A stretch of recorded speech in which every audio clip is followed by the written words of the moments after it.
Hey, what's going on, people? Welcome back to Football Therapy with me, your host Yan. I hope you're doing well. I really do hope that, Chelsea news video style thing back in the living room. So, apologies if the cat jumps on me, which he's already doing. I want to cite an article from Matt Law talking about how Chelsea play moving forwards, because we won a football match, lest we forget, playing a back three system, and the stats dictate that Chelsea are much better when playing this formation. And of course, we'll be missing a crucial centre-back in Benoit Badiashile in the Champions League return leg at Stamford Bridge. How are we going to line up? We're going to jump into his article, have a little bit of reading, and also, give you my thoughts, my musings on how we qualified to the next round against a Dortmund team that has won 9 out of 9 games since their return of the winter break, including a win against Chelsea, of course, in their stadium in the Champions League.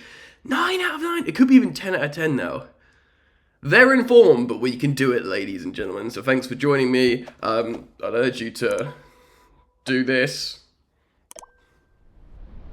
Zing if you want to. Like and subscribe. So Matt Law from the Daily Telegraph writes this: through both design and desire, Graham Potter has been Chelsea's new Tinkerman since taking over from Thomas Tuchel, but the head coach, who shares his surname with a storybook wizard, might just have found that 3 is the magic number. Meow, meow, meow. Potter has made, get this, 110 changes to his Chelsea lineup in all competitions, and is the most in the Premier League, 82. 82 by some distance. It sounds like a lot.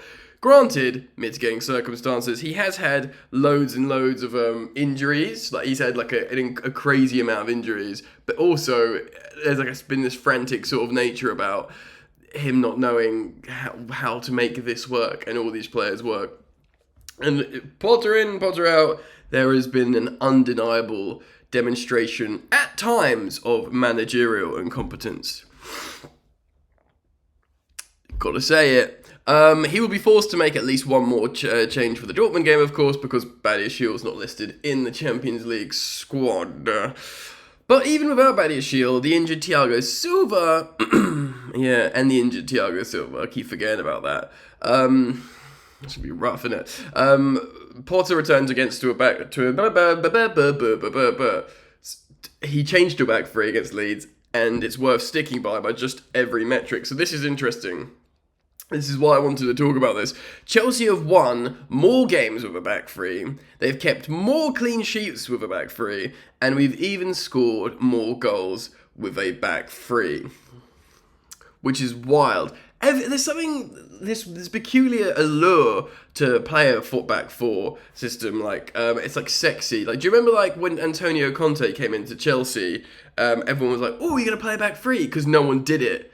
Of course, he'd been at the Euros with his Italy side and did really well with, Barzagli, Chiellini and Bonucci, and they made like back threes cool again, like defending was cool again, and it just looked different, and no one at the time in the Prem was playing a back three, and of course, suddenly everyone was playing a back three.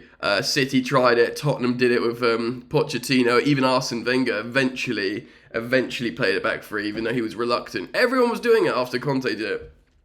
And of course, Tuchel came in, did it, Lampard even did it for a bit before. But it's sort of become boring, isn't it? Like, we've synonymous with Sheffield United going up playing a back three and Wolves playing back threes, and I don't know, it becomes like everyone wants to play back four again, and it's sexy and more attacking football, and, the Premier League's been won by Liverpool and Man City playing 4-3-3s, and, total football is back, and, even Mia wants to see it back four. Ow. So it kind of became vogue again, like super, super sexy. But in this instance, by all these metrics, like Matt Law writes, Chelsea are just better in a back three. The prospect of Reece James returning from injury to play at right wing back is another big reason to go wing backs, essentially. As Potter's team tried to overturn a 1-0 deficit. At home, totally doable, right? We've just won a 1-0 game. Should we do that again? We go extra time. I don't think Yeah. I think it's just, extra time than pens. Is it? Yeah. I know there were rule changes in the Champions League, like the away goals don't count anymore. But I think it's just extra time and pens. Chelsea's January business did not lend itself to Potter playing a back three this side of the transfer window, with the club signing 3 attacking players, 2 of which were wingers, of course, in the 88 million Mikhailo Mudryk and £30 million Noni Madueke. If you play a back three, you get the width from your wing backs, not wingers. So you want to play this sort of inside 10s a little bit more. Like, it lends itself really well to João Felix. I know he's out of form, but Mason Mount, Chukwuemeka, Gallagher, probably, like, I don't know if, we've got a full striker at the moment in Kai Havertz. I don't know what formation he's going to play better in. Yeah, but I don't think we're going to play in a way where Mudryk's going to run into space, like playing on the break. I don't think we're going to do that. Also, Noni Madueke, he's very much chalk on his boots, dribbly winger, wants to take the ball and dribble inside. But yeah, James will be playing that formation. So I don't necessarily think he'll go for these kind of these players. Asked if it might be beneficial with injuries and availability allowing to stick with a back three, Potter said this, quote, "Yeah, I think it would. Obviously, it hasn't been as straightforward as it sounds because we've had people dropping off regularly, which has made it hard to have consistency that you need, that we want. But I thought we had a nice balance about us against Leeds. We were better in terms of attacking, certainly in the first half, and that's something for us to improve." Well, at the moment, Big Graham, we've got to improve with a lot, mate. It's no other way of looking at it. We need to improve a lot. So Wesley Fofana scored the winning header on Saturday, produced by far his best performance for Chelsea on the right-hand side of a back three, and Koulibaly benefits from having extra security either side of him. You watched my post-match presser. Big Wes super fan I am, on here.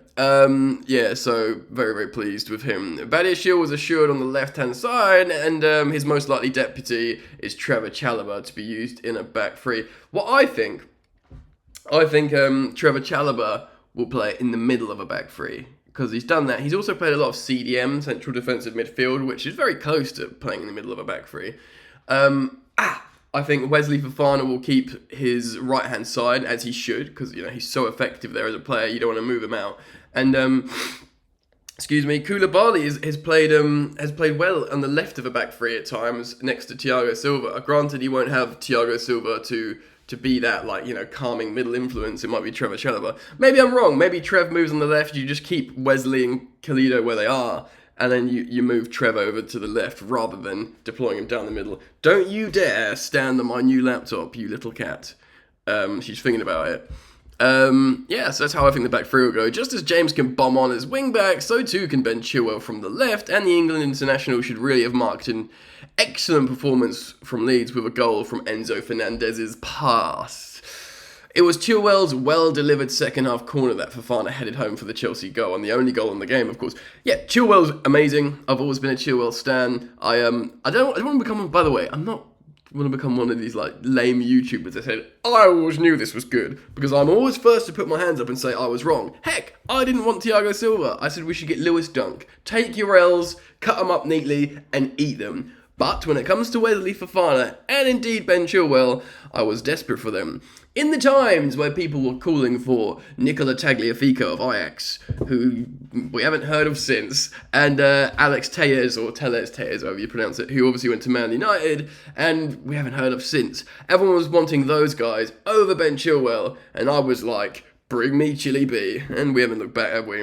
Champions League, masterclass in the final, and he's just a baller. And he's unique. He's not like Reece James. He's more of an inverted attacking run wing back. Anyway, we're not getting into that. They're both bellissimo.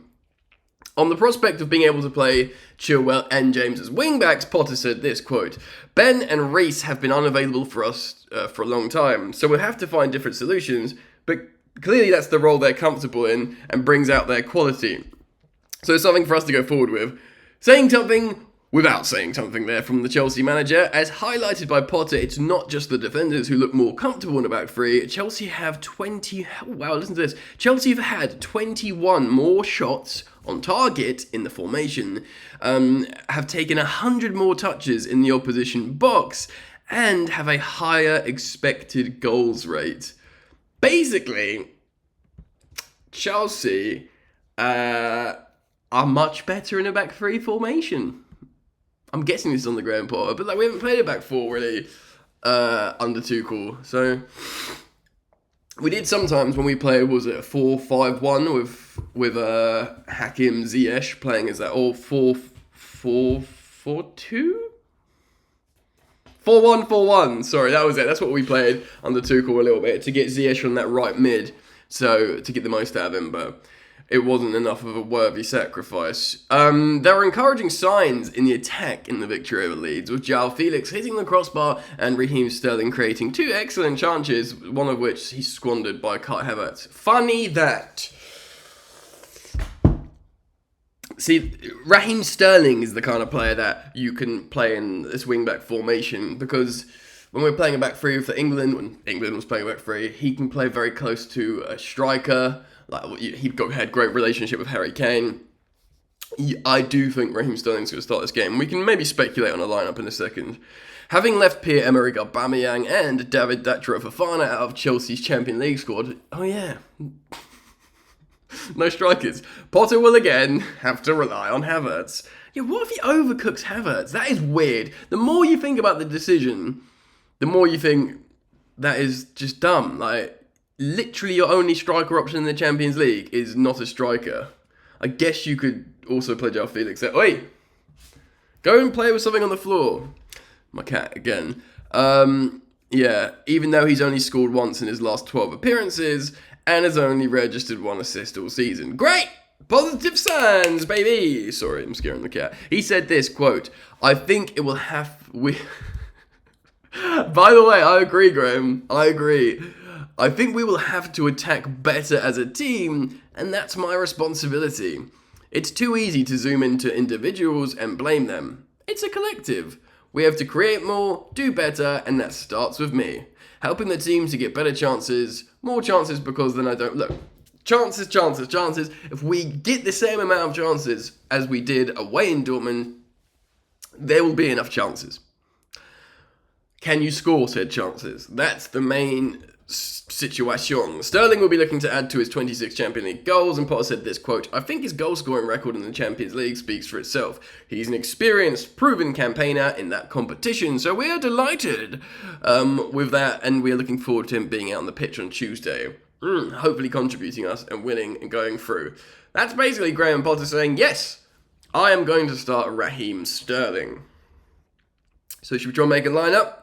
It's going to be pretty easy back five. Kepa Arrizabalaga in the goal, and I guess Reece James, he should be ready, I imagine, at right wing back. This is what you save him for. Ben Chilwell will remain at left wing back. Now, the back three, it could be, well, it's going to be Wesley Fofana on the right. It could be Koulibaly in the middle, like the last game, maintain that. But we haven't spoken about the talented yet dismally out of form Marc Cucurella, who of course can play left centre back. So he could play in place of, I think he's in, I'm pretty sure he's in the Champions League squad. So you could play Cucurella behind Ben Chilwell. Though I think we shouldn't. In theory, in terms of player profile, that is an option, but I don't think we're going to do that, so I think it would probably be Trevor Chalobah, and you can interchange Koulibaly and Trevor Chalobah in terms of where they play. Double pivot, it's obviously going to be Enzo Fernandez. Who's going to partner him in the double six? It's going to be, let's be real, it could well just be Kovacic again if he passes fitness tests, but then again it could be Ruben Loftus-Cheek. But then again, it could be Denis Zakaria, though I do think he will turn to Denis Zakaria again off the bench if we've got a lead that we want to protect. So say if we go 2 goals up and we're ahead in the tie, I think he'll go turn to pragmatism and bring on Zakaria. So let's just say start with Kovacic to get that ball forward. Now the front three is going to be João Felix. You need to get your money's worth from Maloney, who's already missed 3 games for a red card ban, and he looks good to go. João Felix, it's going to be Kai Havertz, and Sterling, there you go. It'll be Sterling on the right, or it'll be João Felix behind a sort of like 2 false sort of floaty strikers and Sterling and Havertz. That'll be the front 3. You know, they'll interchange, I imagine. And yeah, Chelsea will win 2-0. And we will go through, baby. Let me know what you think, though. A very good article from Matt Law. I do urge you guys to go check out his work on the Telegraph. Very, very good. Follow him on Twitter at Matt Law DT or something like that. Just Google it.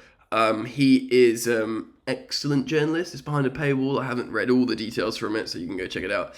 Other than that, yeah, comment down below. Let me know what you think. Thank you for your interactions. Like and subscribe. And yeah, different video. Hanging out in the living room. Do you want to say bye, Mia? No, she's eating her fish. Right, see ya. Take care. Mwah.